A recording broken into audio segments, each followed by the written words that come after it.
یہ ہاتھ کی رسائی میں بھی ہے، اور اس کے اور میرے درمیان تیسرا بھی کوئی نہیں۔ اس سے اگلی قربت کی منزل ہے لدن۔ لدن کیا؟ یہ جو میرے بدن پہ لباس ہے، یہ میرا قرب بھی ہے، دنو بھی ہے، لدن بھی ہے۔ یہ میرے ساتھ ایسے جڑا ہوا ہے کہ میں بھی نہیں،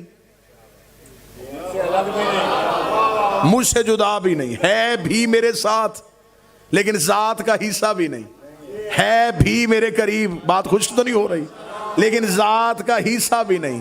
اب بات تھوڑی مشکل ہو گئی لیکن نتیجہ آپ کی سوچوں سے بہتر نکلے گا۔ آل محمد نہ قرب میں ہے، نہ دنو میں ہے، نہ لدن میں ہے۔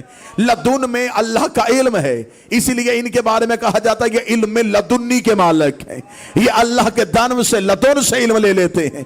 اب اس سے اگلی منزل ہے اندیت۔ اب یہ پڑھا لکھا مجمع ایک لمحے کے لیے سوچے گا کہ اس لباس سے آگے اور کیا چیز ہو سکتی ہے؟ لباس سے آگے تو صرف ذات ہی ہے، نہیں، لباس سے آگے بھی ایک چیز ہے جو اندیت میں ہے۔ یہ جو میں گفتگو آپ کے سامنے کر رہا ہوں، یہ جو لفظ میں آپ کے سامنے پڑھ رہا ہوں، یہ میں کہیں سے دیکھ کے نہیں پڑھا، کہیں سے سن کے نہیں پڑھا، یہ لفظ میرے اندر ہیں، اندر بھی ہیں اور نظر بھی نہیں آ رہے، اندر بھی ہیں اور دکھائی بھی نہیں دے رہے۔ کسی بڑے سے بڑے ماہر طب کو لے کے آؤ، اسے کہو میرے اندر کے لفظوں کو تلاش کرے، وہ میرے خون کے ذرے دیکھ سکتا ہے، میری ہڈیوں کی تہیں دیکھ سکتا ہے، لیکن وہ میرے اندر چھپے ہوئے لفظ نہیں دیکھ سکتا۔ یہ اندر ہیں بھی اور نظر بھی نہیں آ رہے۔ میں ارادہ کرتا ہوں کہ اگلا لفظ میں یہ کہوں، ادھر میں ارادہ کرتا ہوں لفظ ظاہر ہو جاتا ہے۔ خدا نے کہا جاہلو انہیں مکے مدینے کی گلیوں میں تلاش نہ کرنا، یہ میری اندیت میں رہتے ہیں، میں ارادہ کرتا ہوں یہ ظاہر ہو جاتے ہیں۔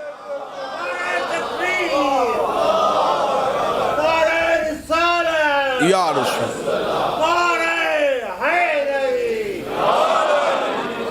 یہ ہے میری اندیت میں۔ کو بات سمجھ میں آ رہی ہے؟ یہ اندیت میں ہے۔ معصوم سے ایک بندے نے پوچھا مولا اللہ معبود ہے؟ فرمایا بے شک۔ اس نے کہا مولا اللہ معبود ہے تو معبود کی تعریف فرمایا جو ایک لمحہ بھی بغیر عبادت کے نہ رہا ہو۔ مسجود فرمایا جو ایک لمحہ بھی بغیر سجدے کے نہ رہا ہو۔ اس نے کہا جب تک اس کی آپ مخلوق اول ہیں، جب تک آپ نے سجدہ نہیں کیا تب تک اسے سجدہ کس نے کیا تھا؟ معصوم فرماتے نحن مشیت اللہ، ہم اللہ کا ارادہ ہیں، جب سے اللہ ہے تب سے ہم ارادہ پروردگار بن کے اس میں رہتے ہیں۔ پھر اس نے چاہا کہ اپنے ارادے کو ظاہر کرے، اس نے ایک کلمہ جاری کیا، نحن کلمۃ اللہ، وہ اللہ کا پہلا کلمہ ہم ہے۔ اس نے اپنے ہی نور سے ہمارے نور کو علیحدہ کیا، جب نور کو علیحدہ کیا اب اس نور کو اس نے مخلوق کر دیا، خود وہ خالق ہو گیا۔ اب اس نے چاہا کہ یہ نور جا کے زمانے میں میری پہچان کروائے۔ فرمایا جب اس نے ہمارے نور سے کو اپنے نور سے علیحدہ کیا تو اس نے ہمارے نور کو مقدس حجابات میں رکھا۔ 12,000 سال تک نور حجاب قدرت میں رہا، جہاں پر سبحان ربی اللہ کی تسبیحیں پڑھتا رہا۔ 11,000 سال تک نور حجاب منت میں رہا، جہاں پر سبحان من ہوا قائم لیا لہو کی تسبیحیں پڑھتا رہا۔ 10,000 سال تک نور حجاب سعادت میں رہا، جہاں پر سبحان من ہوا دائم لیا سو کی تسبیحیں پڑھتا رہا۔ 9,000 سال تک نور حجاب رفت میں رہا، جہاں پر سبحان رفیع الاعلیٰ کی تسبیحیں پڑھتا رہا۔ 8,000 سال تک نور حجاب کرامت میں رہا، جہاں پر سبحان من ہوا غنی لفظ کی تسبیحیں پڑھتا رہا۔ 7,000 سال تک نور حجاب منزلت میں رہا، جہاں پر سبحان ذی العرش والعظیم کی تسبیحیں پڑھتا رہا۔ 6,000 سال تک نور حجاب رحمت میں رہا، جہاں پر سبحان ذی العرش والرحمت العظیم کی تسبیحیں پڑھتا رہا۔ 5,000 سال تک نور حجاب نبوت میں رہا، جہاں پر سبحان ذی المن والمنان کی تسبیحیں پڑھتا رہا۔ 4,000 سال تک نور حجاب ہیبت میں رہا، جہاں پر سبحان ذی الہیبت عند الماء تسبیحیں پڑھتا رہا۔ 3,000 سال تک نور حجاب غیبت میں رہا، جہاں پر سبحان ذی الغیبت عند الماء تسبیحیں پڑھتا رہا۔ 2,000 سال تک نور حجاب حسن میں رہا، جہاں پر سبحان ذی الحسن والجمیل کی تسبیحیں پڑھتا رہا۔ 1,000 سال تک نور حجاب شفاعت میں رہا، جہاں پر سبحانہ و بحمدہ کی تسبیح پڑھتا گیا۔ معصوم فرماتے ہیں ان 12 پردوں سے ہمارے نور کا باہر آنا تھا۔ فقطر منہم اطل فقطر 4 شرور،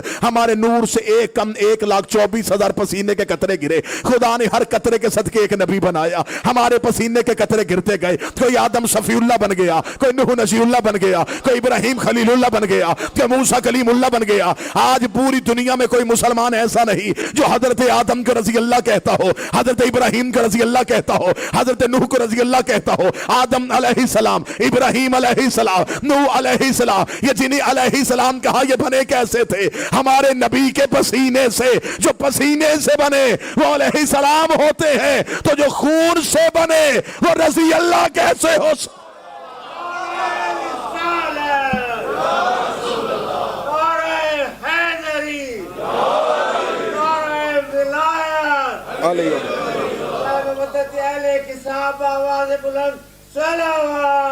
اللہم صلی علی محمد بسم اللہ سے مقدس حجابہ سے یہ نور باہر آیا. معصوم فرماتے اس کا باہر آنا تھا، یہ طیب اور طاہر دریاؤں میں آ گیا. یہ نور رسالت ہے. ہم زمانے کو بتائیں کہ جب شیعہ رسالت پڑھے تو کیسے پڑھتے ہیں؟ ہم پہ الزام ہے نا کہ شیعہ مجلسوں میں صرف علی کی بات کرتے ہیں، نبی کی تو بات ہی نہیں کرتے. ہم علی علی کرتے اس لیے ہیں تاکہ زمانے کو پتہ چلے جس کا علی ایسا ہے ان کا نبی کیسا ہو. اب رسول فرماتے ہیں کہ یہ حجابہ سے یہ نور باہر آیا، یہ طیب اور طاہر دریاؤں میں آ گیا.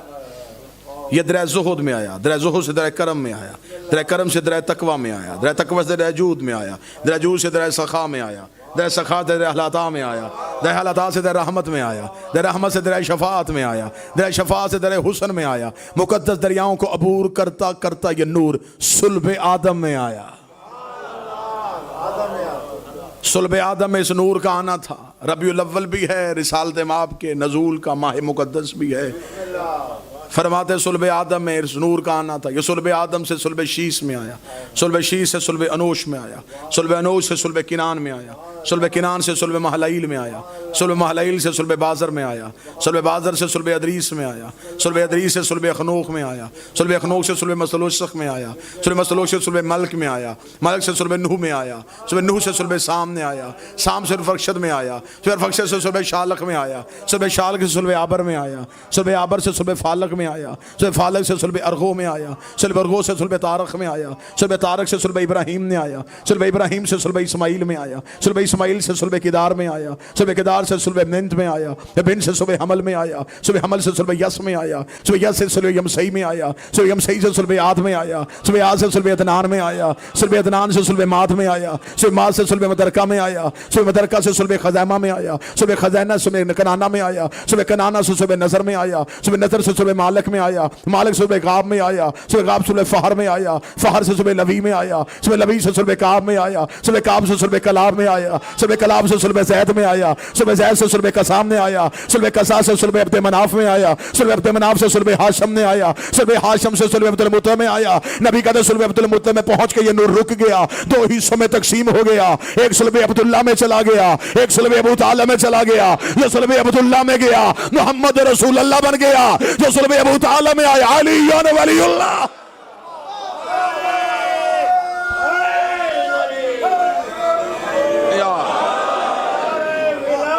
علی ولی اللہ.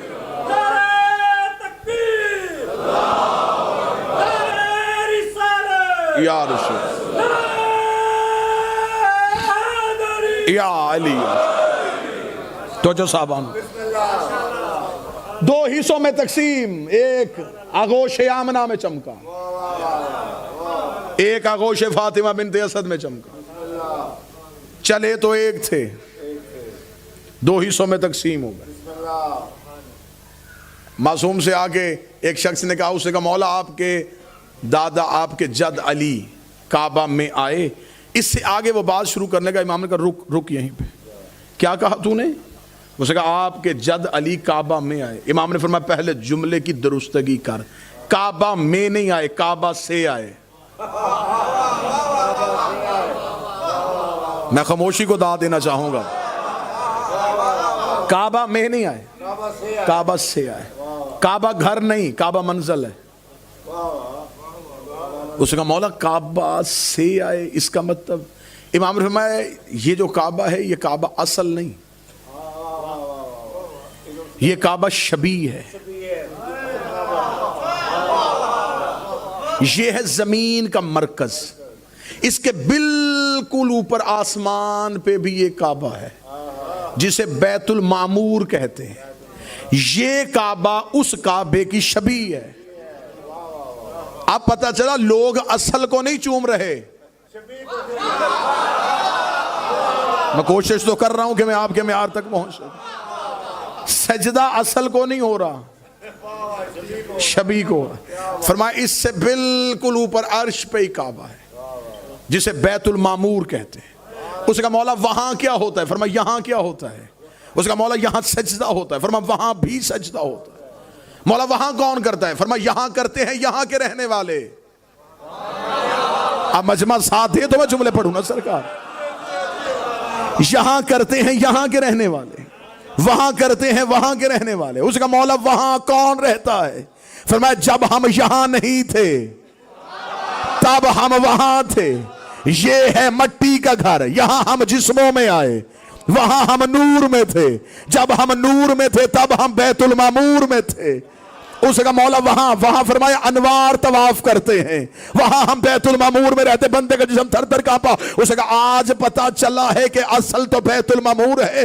امام نے کہا تجھے تعجب ہوا, بیت المعمور بھی اصل نہیں ہے, اس کے اوپر بھی ایک کعبہ ہے, بیت المعمور بھی اس کی شبیہ ہے. اس کا مولا وہ کہاں ہے؟ فرمایا اسے عرش رحمان کہتے ہیں. بیت المعمور عرش رحمان کی شبیہ ہے, بیت اللہ بیت المعمور کی شبیہ ہے. اس کا بیت اللہ میں جسم آ گئے, بیت المعمور میں نور رہتے تھے, تو عرش رحمان پہ کون ہے؟ تو میں کس کی جرت ہے وہاں تک پہنچے؟ وہاں یا وہ رہتا ہے یا ہم رہتے ہیں, وہاں یا وہ رہتا ہے یا ہم رہتے ہیں. اس کا مولا وہاں کیا ہوتا ہے؟ فرمایا وہاں ہمارے نور اس کا طواف کرتے ہیں, وہاں ہمارے انوار توحید کا طواف کرتے ہیں. اب مجھے یہاں جملہ کہنے کی اجازت دینا. تعجب تو اسی بات میں ہے کہ 13 رجب کو علی کی ماں کعبہ سے علی لینے نہیں آئی. بی بی کی پہلی منزل کعبہ تھی, آخری عرش رحمان تھا, وہاں سے نور علی آیا, یہاں سے دیوار پھٹ گئی.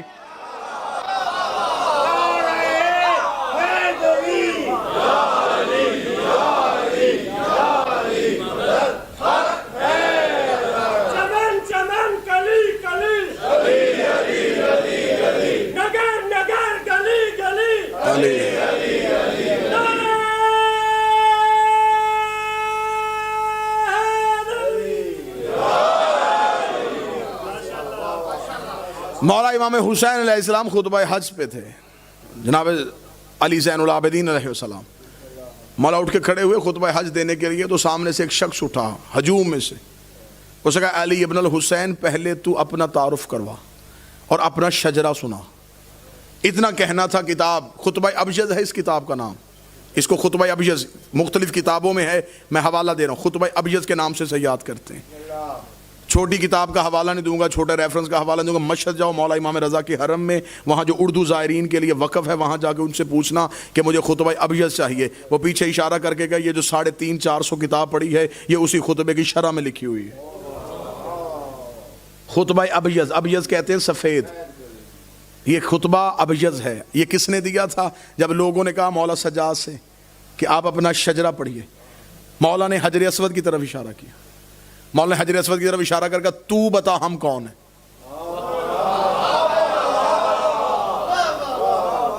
اب میں روزانہ کی بنیاد پہ کہہ رہا ہوں, داد مشروط ہی نہیں. ایک دن بھی میں نے مجمع کی منت ہی نہیں کی کہ واہ واہ سبحان اللہ کہہ جیے, ہاتھ اٹھا لیجیے. نہیں, داد بھی شرط نہیں ہے, حیرانی شرط نہیں, تجسس شرط نہیں, لیکن دل کو قبول کرنا ہے. حوالہ میں دے چکا ہوں, اس کے بعد بھی پوچھنا چاہو دکھانے کے لیے تیار.